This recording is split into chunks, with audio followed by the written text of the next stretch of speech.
Good morning, guys. Matt here. We're back for another TTRP. That's the Transformers Talk Raw podcast. Today is Saturday, November 13th, 2021. Today is Random Saturday Ramblings, guys, and there's not a whole lot in the way of Transformers news to talk about today. We know that that was already not reported, that is. One bit of information that I haven't passed along is Zeta Toys Aerial Bots, which are set to be shipped in the first quarter of 22, I believe, or up for pre-order. I believe that happened this week. Other than that, not a whole lot. We know that Rise of the Beast was canceled. Well, not canceled, but pushed back to 2023. I'm curious about the film. I know a lot of people are excited for it. Really, it doesn't make any difference whether or not it's pushed back or not. I may go see it.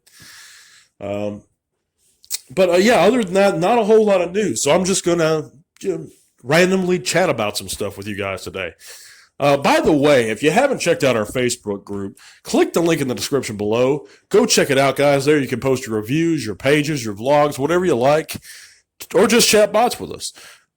Just go down there, click the link, tell us what you think. Thanks, guys.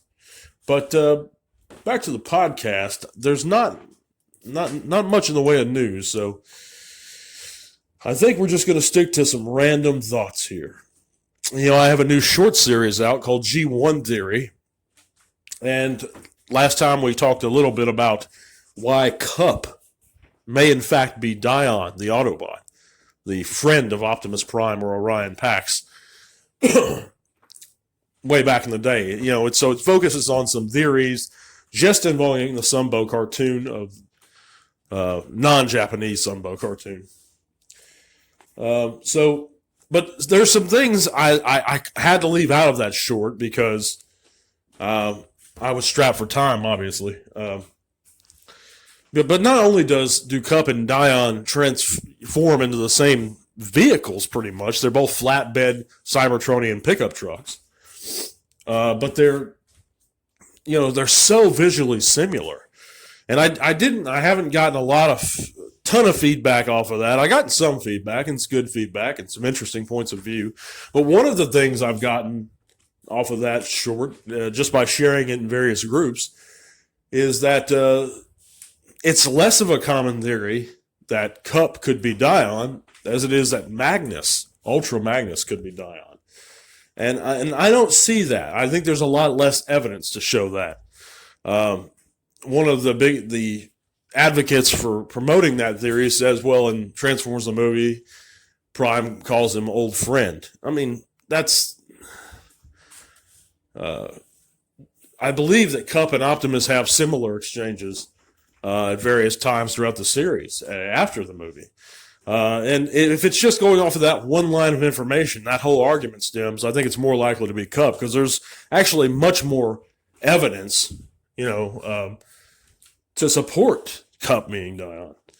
Like I said in the short, it's not only the physical stuff, but we know in episodes like Dark Awakening, Kup says goodbye again, old friend, and the burden hardest to bear when talking about what the issues Rodimus has going on.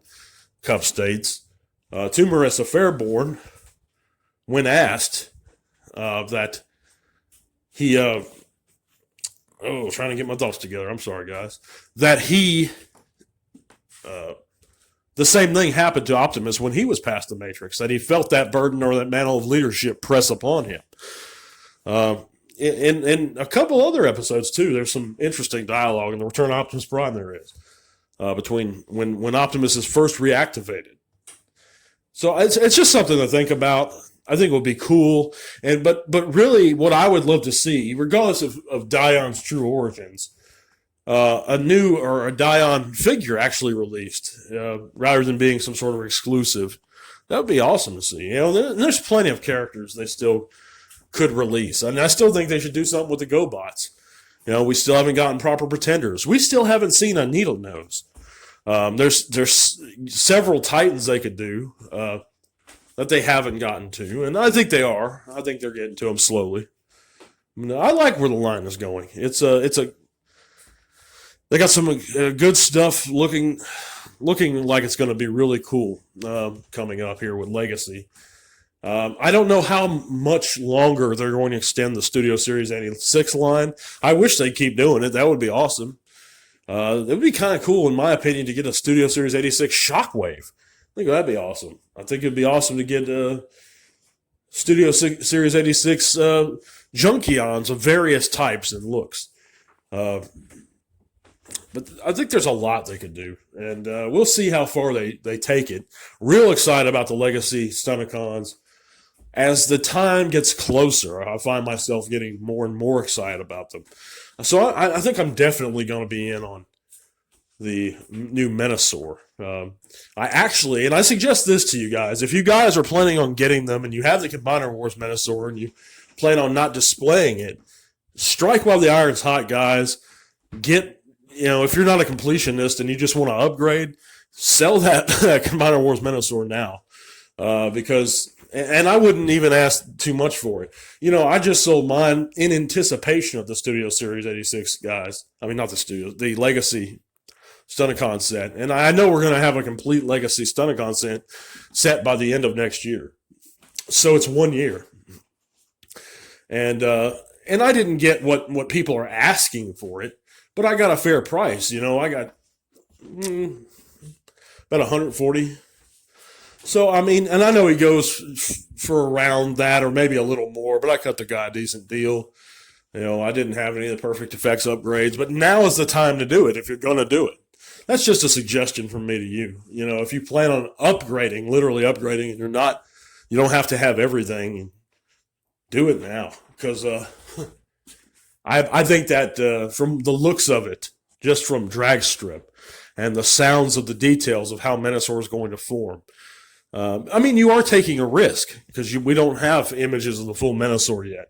We haven't seen it. But so it is a gamble. But that's what I chose to do. I don't regret doing it. If they continue if it looks really good and they continue to make combiners, I'll do the same thing for each combiner I own. Because I want to get that closest representation of the G1 character as possible. But either way,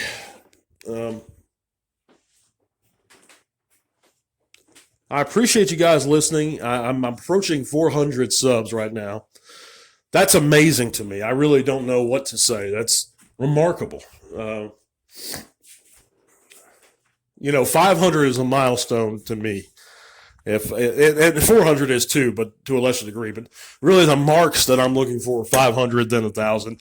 And on each of those marks, I do plan on doing some kind of giveaway, both here and in our group below. So once I hit that 500 mark, and I don't think it'll be too long, not at this rate. I've come back for a couple months. I've been back for a couple months now, and I've gained substantially more subscribers than I ever have before. So I thank you guys so much for that, for listening. If you do listen to the podcast, I know there's not a lot of people that listen to the podcast currently. We got a few guys.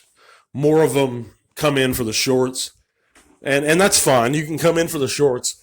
Check out the podcast, though, and stay for the podcast, because it's only going to get better. I know that my equipment now is not as on par with most folks, but we're always going to be talking TFs. We're always going to be honest, and it's always going to be unedited and on the fly, these T-Talk Raws.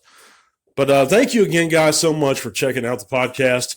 I'll be back on Monday with another T-Talk. But if you're not a subscriber, hit that subscribe button for me. Let me know what you think of some of these things we've talked about today in the comments below. Thank you guys again. Y'all are one.